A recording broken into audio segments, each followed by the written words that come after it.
Nisukuthi phane zwakayitipha ukhona okwenzakalayo zwisina kunezo khanaka ongabanga kahle zwakayenza ukuthi ngumukuru okwenza ukuthi omdala azithimela akhantilwa phasi aphosele phansi waluthi do zwakayenza ma results yikho kwenza impumela ekuthi inyika ukuthi umntana yana ime description ube le description ime verse 2 verse 2 ibenza ayina chimilo ukuthana similo alright yiso sochaisi bali mushumiru makataura phano wathi umtshumayelo okhuluma lapha anothi designer uthena udesigner phaka designer nyika edesigner umntana murangero wakhe emqondweni wakhe wake usiriwe kuthi wawesho ukuthi payide ground floor kube le ground floor phakathi ngephephi phakathi kube lokukhandla phakathi all of the phakathi first floor kube sokuswala first floor but anothi designer uthena udesign phakathi kanika edala umhlaba msoro makathi phakathi shuwo chakhe enkondweni yakhe ubesifiso sakhe wathi kanaka thasanika wawuthiyaka khangela umhlaba anona ukhulu wakhe uyabona ukhulu bakhe nika kanaka itharisa ayingabheka umhlaba ino testify about him ifakaza ngayo ino reflecta character yakhe ebonisa character yakhe ino reflecta nature yakhe ebonisa imvelo yakhe but nika iliba verse 2 wathi umhlaba verse 2 ayina chimilo awunesimilo ya Bible lithi ayina chinu Bible litawula lutho ayina chinu hello amen now a design my definition yanu budanayo phano intasele kukhumala lapha is an expression indlela yokuchasisa of the desire yes ukuchasisa of the designer esalowo odesigner hello lebuthi ngoba vanita fashion abantu abenze fashion abakona banamai babona baba wasifika madress akareba kusiku bekhoka izigqoko ezindishiya bathi ume designer kodwa udesign umsoro makana kugutsikana nezuzu enkondweni yakhe akasuthisekanga no wathi hayi asinakunaka izozo akukuhle lokho kuthi kana wasifamba uqabe hamba tisana thona singabona bayithaniki yoyo sekunenkingo yalokho kubakala phasi wahlala phansi bathaka kuthi waqala ukuthina kuba bayisa ama dimensions wafaka ama dimensions ephana fana ukugumila skirt alapha kumele kuqine khona iskirt akazonke ish walo wasilokhu kana mona akayipheka ish awunyakagqoka leskirt fanele kushubila ekufisa sinozadiswa bekwaniso yeah designer tsana bro now problem ile muntu inkinga yomuntu anothenga skirt iyoyo othenga leso skirt ofaba rothese abese hamba indlela yonke alright design iyakayitwa design is walapha ine chinu chino the purpose kubashure kwayo ukuthatha kana design inoitwa akula design ezwayo asina purpose yebo ngisho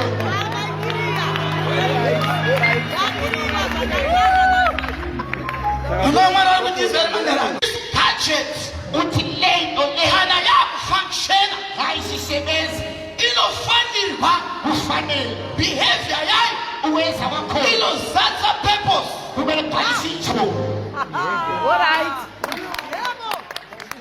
rekantawula mwana aliphana manerano eyakhuluma umuntu lapha lapha kuthi ukuthi phawuli phapha lapho khona lapha you are a design uyidesign yakayitwa na designer ezwa udesign hathi phaka litha kodwa senzane purpose yakhe design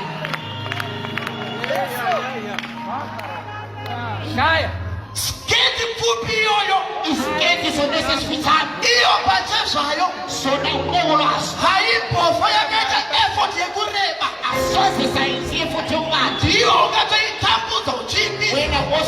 But iyo iliziwa kuti madesign kwanakaya aze kuvhara zvese kuvhara bonke.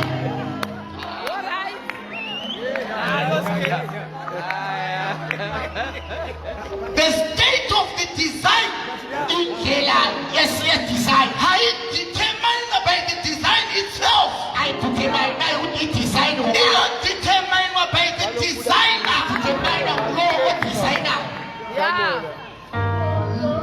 Vano azotaura chirungu avatsvaira kukhuluma isikhiwa unozwa vachiti uzave sithi it's by design. When so the design that A, B, C happens. It's by design. Design. Wakadzidza chirungu achitaura kudaro kana ukatanga kuexpecta zvimwe zvinhu zviri outside this iwe ndiwe watorong. Do not demand from a design zvinhu zviri outside its scope.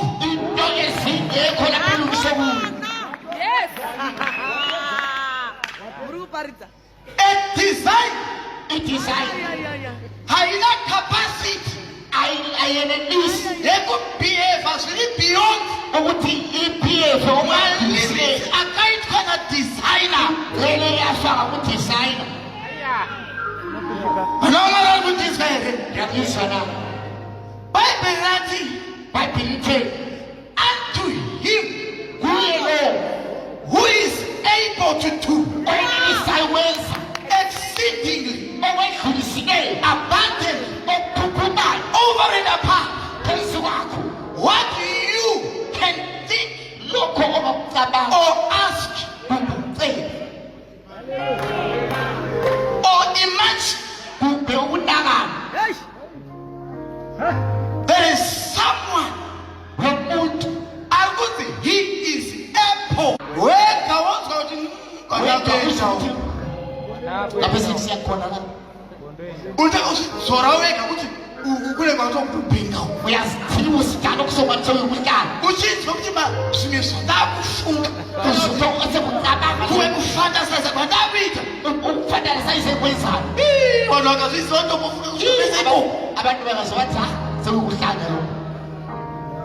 But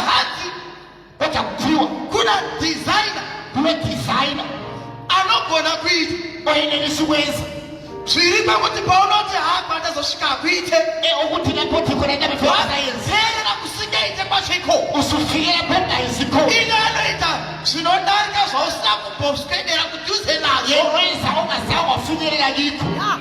Amen. But paanozviita something that is interesting hanzi simba raanoshandisa rinotori mauri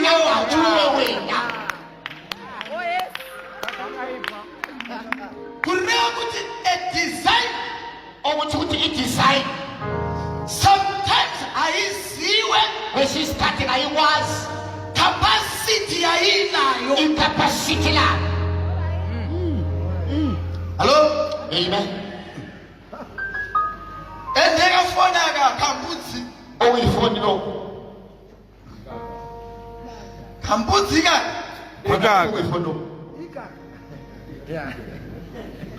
munhu akakadesigna akakabata umunhu wakudesignayo anoona kuti ndita zvimwe zvinhu zvokuti ndinoshamisika kuti uyamwenzeni nozvokuti wambanga kuti ndikakafoni kakera nekuti iye paakadesigna anoziva zvaakaisa imumu inini zvandisingazive pane bato unogara nako makore sikoti akachashandika saka rakamuchembera kasina kumboita to the maximum of its potential.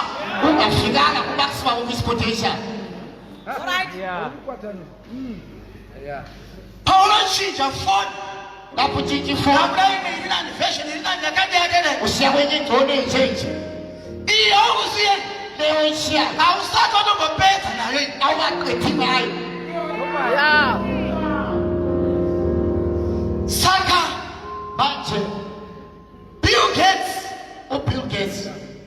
phana isachinji not software efaki nokuthiwa software kana uthi Windows kube Windows iyanoziva yento yakwazi kuri nje message uthi ngifakile njalo kudai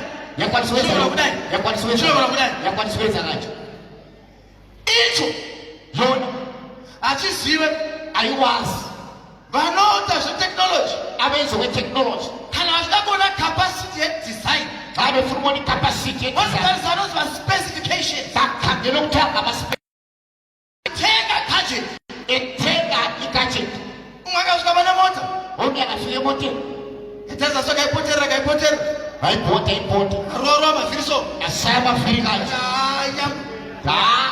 inene kwamavhiri munhu anoziva mota unowazi mota haanogoni kuiona akaphelele kuiboneni anobvunza maspecs uyabuza maspecification yakamira sei injini inikanzani imote zvike zvakadaro okunye zvakoyo kutenga asina kuona nyama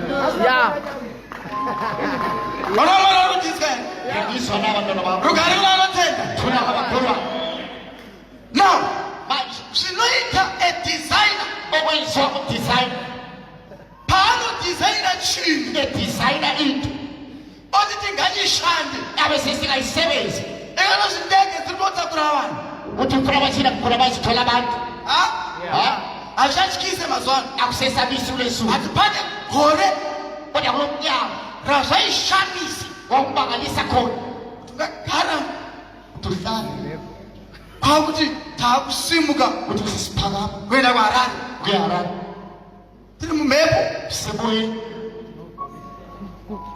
halo ivava haina mapatiro anoonekwa kudai kona ila mbiwe zihamba nacho saka iri kuzvigona sei maichiwenenisa kanjani but designer design anozwa kuti zvandakaisa umu uyakwanisira kufaka lapho zvinoita kuti ndege isimuke kweizi kuti furama chini phaka ende anoziva achidesigna zvalo yakwazi design kuti kune force of gravity ukuthi kune force of gravity inogona kuda kurukuisa engafuna ukulwisa kuzadziswa kwepfungwa yangu ukugcwalisa kwomqondo wami saka anodhila nezvinhu izvozvo uyadhila nezo zinto ndege isati yataka kusimuka ifurama chini yakaqala ukuphakama powerful ndege dayanga iri munhu alayi umuntu kunabathini musuwe yayuzwa kuti iwewe wesukitshela ukuthi wena design yakho iwe idesign yakho shorona twavhiru ayize kumanya neroti asogijima iwe unofambira mudenge wena unehambele phezulu emoyeni halo une zvinhu zvakuti ndikakutaurira kuti une capacity yekuzviita ndikakuudza kuti that's your portion mufundisi muri right here mufundisi ukwanile na nekuti ndege isati yatanga kugururuka womifirama chini yakaqala pane standard yakazochairwa kune standard echairwe and it became the ordinary yadai into echairwe but pakazoti writing of life tazviona izvi zvekufamba tiri mudenga iyoyo became extraordinary now chii chinonzi extraordinary hachizi nyore kuti uingete machini akulula kuti ugeneniko nekuti chinochaireja mind yako ndxondo yako chinoofenda culture chinoofenda tradition aiko nomari ari kundinzwa here ereezo muri kuere mandarano chinhu chiri extraordinary hachizi welcome nekuti kuti vakambozvionei izvozvo vakambona mapinoko ndosaka mweya yetsvina iti moya emini iyi ndiona kufamba nebhazi onazopfeka mota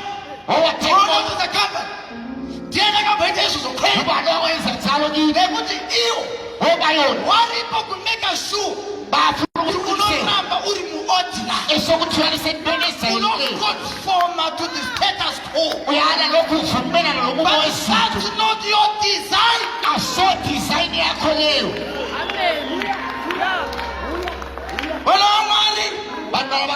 We are designed for the extraordinary.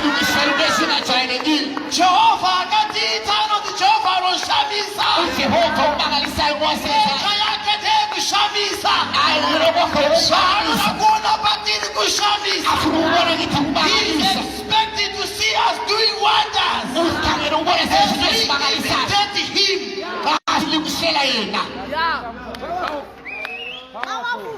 Rukare kuna teta. Rukare kuna wangari. Designed for the extraordinary. Saka mkadiri wendeki. Anoziwa. Kuti ndadesigna chirichi. Chinofanirwa kufambira mudenga. Anobva adeploya munhu. Anonzi pilot. Basa rapilot nderei. Ndere kuinitiate. Kuti design yaitwa. Itange kureflecta in the practical. Chirot kwana design. Nekuti chiroto cha design. Sekona ndege nege basi nege chifambira mumhepo. Zvinofanirwa kuonekwa nenyika yese. Kati iye designer. Haasi kuzogara mukokpiti yendege dzese. Ari kuno. Ndege dzozara. Pilot odeployiwa. Ndege dzatorwa pasi. One was go to their destination. Our destinations are. Yeah. Hello? Amen. Yeah. Mara kudenga uyu. Ane mati ndege dzakagadzira. Laba frabachina alungisaila. Akagadzira. Alungisaila. Bati ndege idzodzo. Otalawo mafrabachina. Akadzisara dziri dzega ndege. Watika asale wotu. Hano munhu anopota achidriver. Kulo munhu ofanira ave tsaila. Ndege dzisimuke. Abafrabachina pa. Ndobasa ramweya mutsvene. Umsebenzi kaboyekwe. Anodeploya mundege imwe neimwe. Deploya mufrabachina iye. Deploya mundege imwe neimwe. Deploya mufrabachina iye. Ndege ngadzibururuke. Abafrabachina bawapa. Ndege ngadzibururuke. Abafrabachina bawapa. Wanoona kushamisa kwadesigner. Ukangalisa wa designer.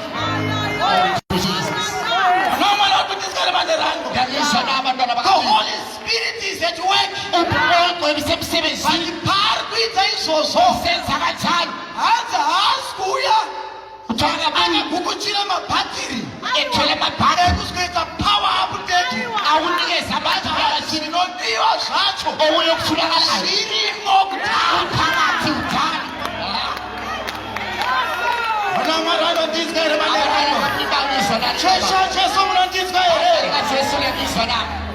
Usafa wakazviterera pauri ipapo. Une zvinoshamisa zvakatoiswa kare mauri. Kana ndege yakazorora iri apa, imwe dzacho dzakakura dzine mutumbi mukuru. Unotanga kuimazva dzikazotakura vanhu. Kana foni hayo yakadai isingagoni kuramba iri mumhepo ichiwira pasi. Korese inozvigona sei? Halo? Halo? Cheche Jesu. Ngatigadzirirei kushamisa. It is by design that we are wonderful. It is by design that we are extraordinary. Glory to Jesus.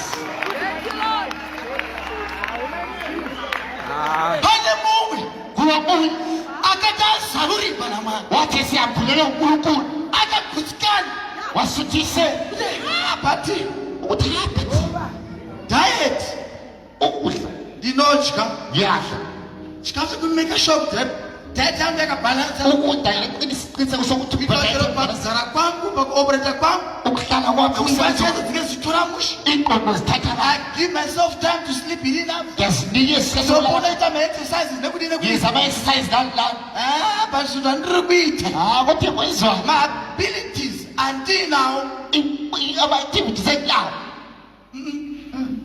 anopfuura zvandiri kuita izvi ayidlula lokho ekwenzayo kudya ndikadya ukudla ngakho kudzidza ndakadzidza funda mfundini experience ndinayo experience ndinayo because I am fearful kodwa ukusebenzisa wonderful zalokumangalisa magadziri vanoitwa indlela alusha ngayo haiti ayenzi halo amen halo amen umwe munhu mazimanherana omunye umuntu walidapha mwoyo wangu uri kuthemba moyo uyakhona kuti nyika isati yashamiswa newe ukuthi umhlaba wakabangalisa iwe ndotatanga kushamiswa newe wena kube umangazo ngawo halo haleluya halo amen halo kuzwa kuti uri munhuyu ndisi kuti nomuntu auchaira akachayi ende zvikuraza kuti handisi kuzomuchaira anytime soon chayisika chaye uchibvira iwewe uzitsho wena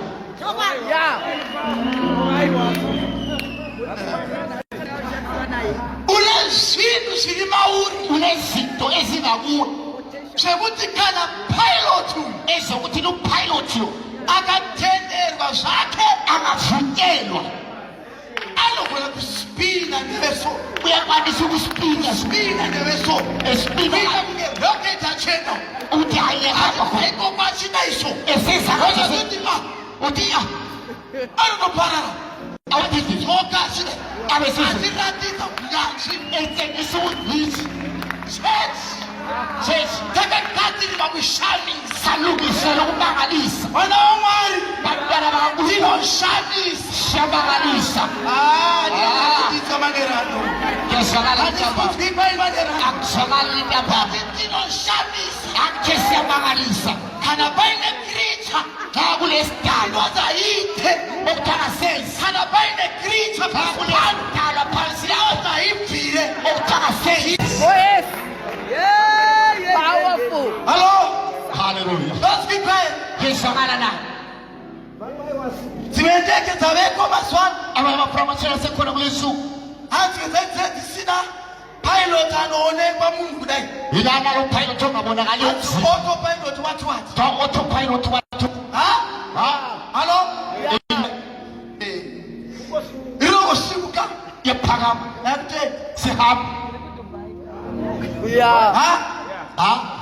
pane malevels kunamazinga aunosvitswa namwari owafikisa ngunkulunkulu anoda kutenda kwako afuna ukholo lwakho chero ndisiri kumona nevasvenyama ongamboni ngamehlo enyama ndinotenda kuti aripo ngiyakholwa ukuthi ukhona ari kundiitisa uyagenzisa chero pasina chandiri kuona nemaziso ako ongeke kubona but ngamehlo I can do all things ayakwanisa ukwenza through yonke into Christ ngokristu who strengthens me. oqinisayo Yes, glory to jesus Chomikaza nokuchinja kwetemperature mandiri ezinye zingahambi zvinoratidza kuti pano okutshengisa ukuthi lapho ndinoziva ngiyakwazi ndaripo ukhona kana paine anorwara hayi khona okhulayo anopora uyasila vanovari kunondinzwa here ngiyangizwa nabo kana noma paine chingada kugadziriswa xa kwaba khona okufuna ukulungisisa hapana kachato kanofanira kutanga ndanzwa awula umngathumele ndinoziva ngiyakwazi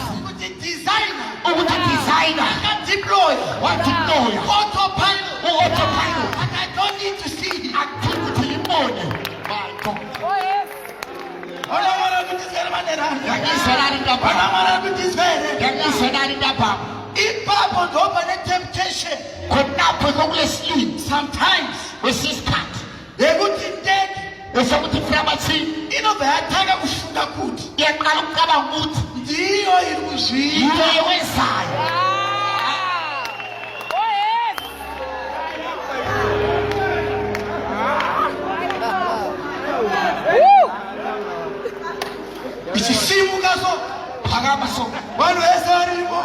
abantu bonke bekhona phakathi Ichiroba sinje. isenza ngathi hamba Ichiroba sinje. shaphasi Lapha airport. ufika Bana zvakanaka kulenta. ifike ihlale kahle hayi Andite. angezi Tega chandinozviita. yimetho Awuzviite wega. awezi wedwa Jesu wanditsvere. khona Israyeli Awuzviite wega. awezi wedwa Amen. My Lord. Kari munanotenda. thula abakholwayo Rugare kona vaMwari. thula abantwana bakaNkulunkulu Unto him kuye lo who is able wenelisa to do exceedingly ukwenza wedlulisile abundantly lokuphuphuma over what we can think of, ulokhesa over kucela what we can ask. ulokhesa kucela Izogona kukumbira yona into ongakwanisa ukuyicela lokuthi chatha ngachakwana mumind ukuthi imali yakufana engqondweni nemakayeni ngenkayana padoxology yakhe pho udoxology yakupho akutaura nyaya dzekufunga. ukhuluma indaba zokucabanga What ezokuqonda is the role of the mind? umsebenzi wengqondo kuyini But designing. udesigning All right. Hello? yeah Hello? Wadikani? bathandekayo Mind inebasi. ingqondo lomsebenzi Hello? amen Mind ingqondo inebasi. ilomsebenzi oh Jesus Yes, Lord. Amen. Nosaka power sheet. ngikuphole sithi Be transformed kuqulwa nini by the renewal ngokuvuselela of your mind. komqondo wenu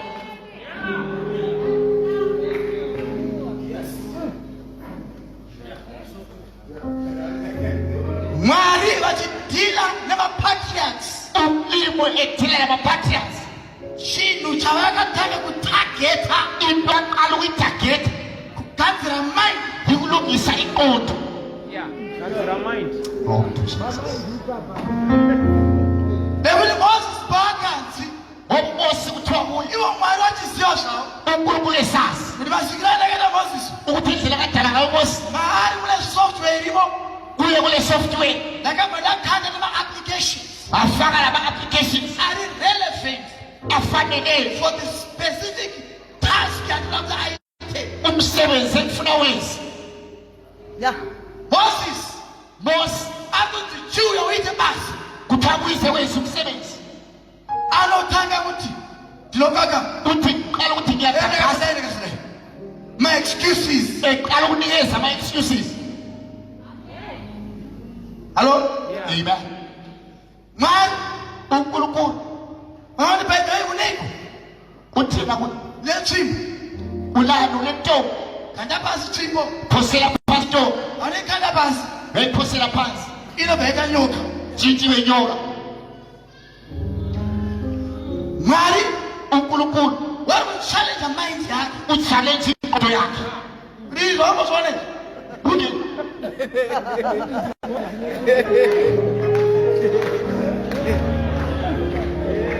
azitora tsvimbo iyoyo watathatha lintombi this time yanyoka. khona manje siyinyoka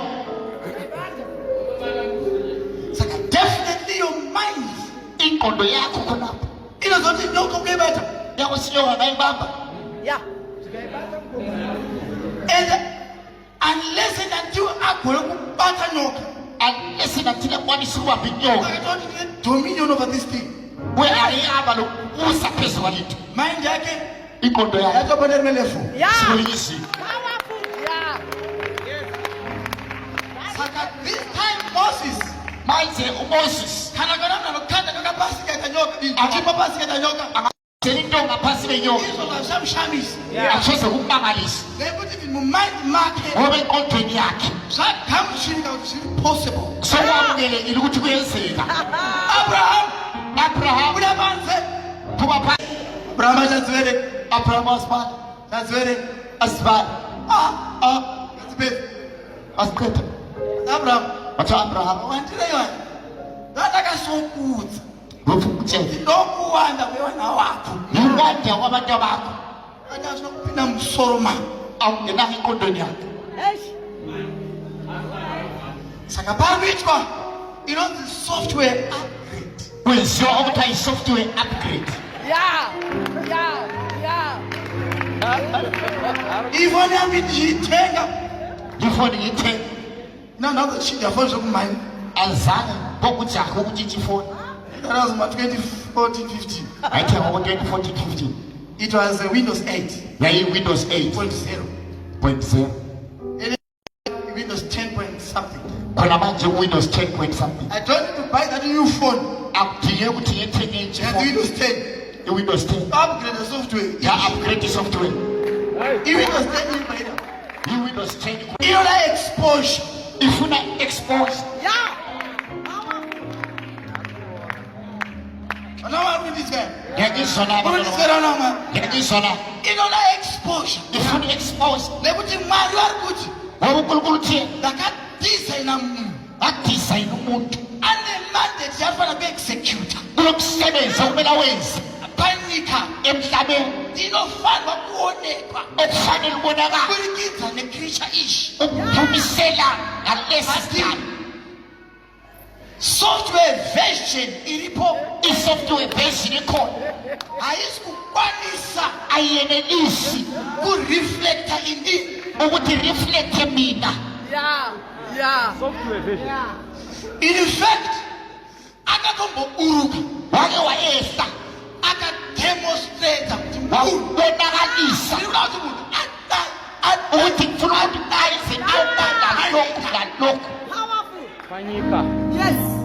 hallo Yeah. Amen. kuvateka kuradza munhu Wakasutshengisa umuntu kuti unogona kufamba pamusoro pemvu ukuthi akwanise ukuhamba phezu All kwamanzi. right.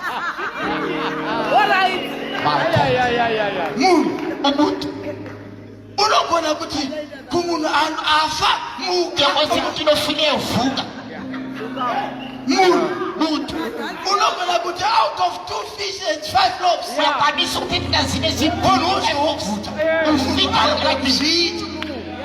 Uyakwanisa ukwenza at one point kwesinye isikhathi azibva atuka monde wathuka ukuthiwa arikuenda kwarikuenda boiza aifamba nadzo ayahamba lawo azihamba zavo zvaitwa zvinorevei abazange bewasi ukutshona mangwana waakudzoka kusasa sebephethuka ndobvakona moto waoma wabona ukuthi asisiwomile kubva wakushamisika bezokubanga urikona kuti muti wamakatuka nezvongo yabona ukuthi sakho sithukiso lesisomile iye achiresponda yona respond ari kuradza kuti jesu ukuthi hatisi kushamisika nazvo akamanganiswa ikholomo infact haana tozomadhisa nyaya iyoyo akazange kukhuluma ari kuwaradza kuti watshengisa ukuthi zvekuoma kwemutunhu ekuwoma kwalesihlahla ndakatozviziva kachibva pano kuti unofanira kuoma nekuti ndataura babakwazi ukuthi siyawoma ngoba kukhulumile. what does he say to them uthini kiwo kanga uchitenda umani xa likhona majaka kuchathi kugomo uza kuthi entabeni suka lapho enanoina hapho uyowela emazini lekuthi ini ngoba mina kuti gomo rorimire ipa ukuthi intaba leyimela ndini ndakataura kuti rimire ipa yime ngakhuluma ukuthi ime khonapho now kana mani nature yam maselile nature yami. you are just an extension of myself or a part of myself yini wacho wena nguwe mina wakhona ndosakaiti I and my father yikho sithi mina nobaba simunye. awona ini Ubona awona mina, baba ubona ubaba like father like father like son like son. Apedza. wona uchipfuza kuti jesu abantu bokuthi jesu zisiro kaunoita indlela ofundisa ngayo ane marabhais kuno vane matsanangwirira unoita zvaunotaura indlela okhasisa ngayo leyo hatisi kuzinzwisisa asikuzwisisi. aiwa varumenzani watazvanini madoda zvandinoita inini engwenzayo mina andikida zvangu ayenza urikuita zvandinoona baba vangu vachia yenze kubona uba bekwenza chechi baba kuwadzidzi wake akakana makutaura mudharo bafundi wathi balikhuluma lo baba baba wedu baba wethu nekuti isu kana tamutenda tagamuchira iye ngoba thina siyakholwa samukela now one with him saka sesimunye waanoti baba esithi kuye baba nesonto watinoti baba lathi sithi kuye baba and we are now in the family ngoba sesikwimbuye first bones emazimulayo phela glory to Jesus. Oh, yes. Saka for the church, manje ukuthi ba where is the solution? ukuthi thola amasolution Khalisa sikutwa na baba. alikhangela okuyisonga Kana ikona sikutwa na baba. qali ngabona okuyisonga Ngothanda kuita isoso. bese qala ukwenza khona Ngokuthi zwili kuku kuna baba. yikho ukuthi lokho kulapha Zwili phansi. yikho kulapha Saka baba wakulenga. ngoba bese sifuna Wakathanisa phansi. engakhangela phansi Wakungoyita kulo. dawo iza lapha Phansi kungoyitwa. yikho kuyisonga phansi Purpose ya designer ya fulfill. inhlobo ka-designer sigcwalisekile. Glory. Ngiphele.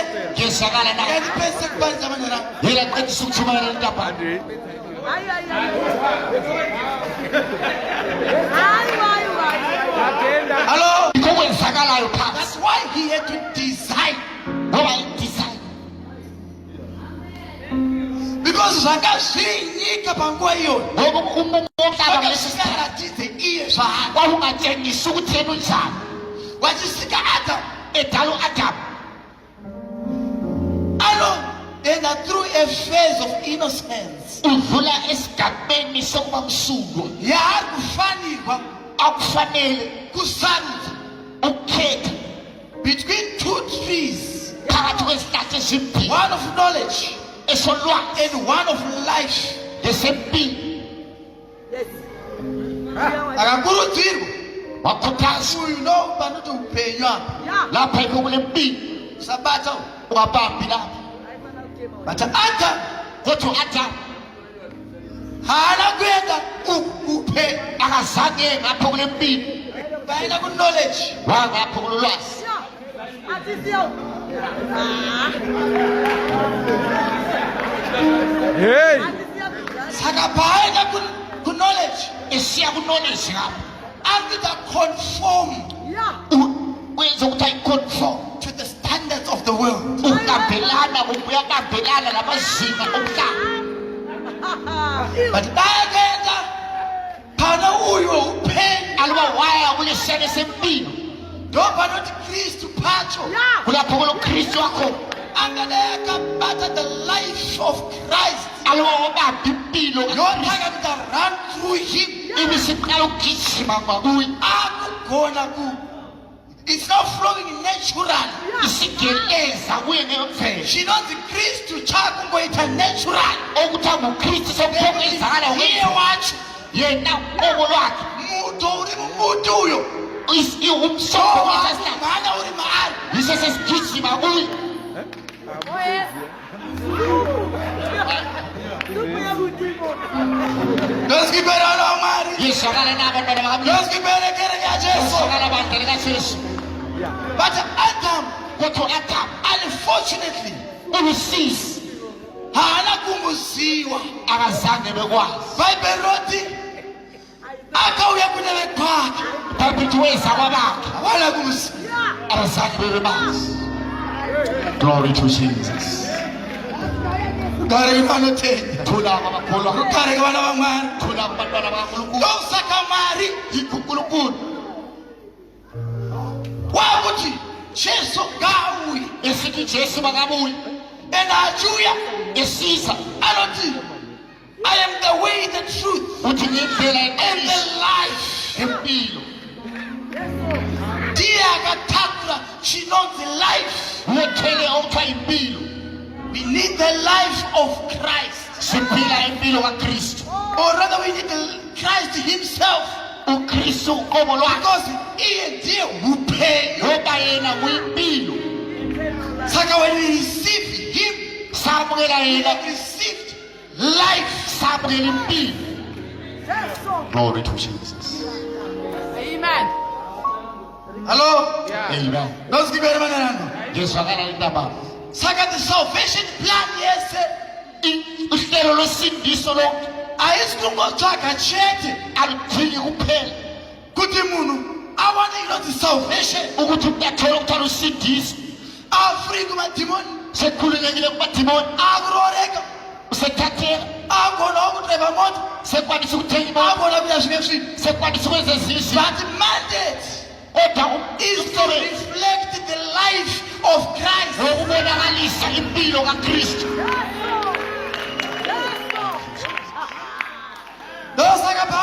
ruchinjika yikho esesiphambanweni bhaibheri rinoti wakabayiwa parutivi ibhaphithi wahlatshwa ehlangothini paakabayiwa bemhlaba bhaibheri rinoti pakatanga kubuda ropa bhaphithi kwaqala ukuphuma igazi ropa riri kutaurei igazi litshoni na the redemption ukuhlengwa ropa ndorakatiudza kwaari igazi liyafika kuyo kanengeri vatikadzikindwa neropa sahlengwa ngegazi but bhaibheri rinotaura kuti